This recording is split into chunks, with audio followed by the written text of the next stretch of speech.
Another way that you can sort of de-escalate an argument or bring it down a level is through humor.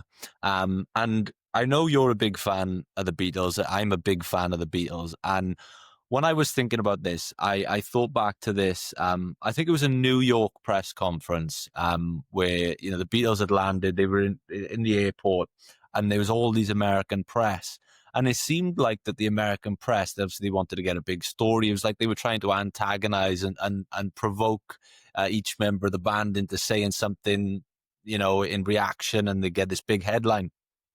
And I thought it was a great example of how you use humor to de-escalate a situation and just change the mood in the room. Because I think this one journalist, out of nowhere, just said, "What do you guys think of the claim that you're just a bunch of four British Elvises?" And I think it's Ringo. He puts on his best Elvis impression and does his little jig, and he says, "It's not Yeah. true. It's not true." It's And not true. It's not true. that's it, yeah. And the whole room laughs, and you feel this tension lift. And then there's another journalist, and again, quite a provoking question. He goes, "Oh, well, are you guys finally going to get a haircut when you're in America?" And I think it's George who has the longest hair, and he says, "Well, I had one yesterday." And again, the room laughs, and this tension lifts. And I think it's just a perfect example of how humor can be used to sort of de-escalate these types of situations. Yeah, I think that's very, very astute, and I completely agree. And because the Beatles were facing, and this is sort of underrated now because they're the Beatles, we all know about them, everyone loves them.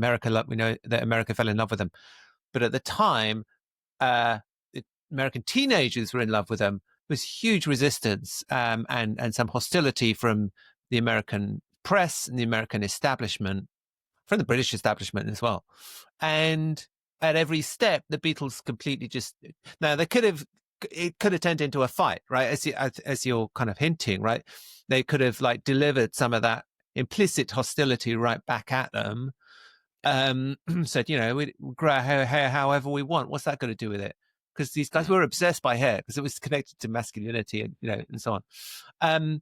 But you're right; they just defused it by making a joke out of it, and kind of these guys couldn't help but kind of be charmed by them, and so they sort of melted away the hostility, and in a way, just come back to what we were saying, it's a kind of way of saying, about at that relationship level, look, we're not actually here to try and humiliate you.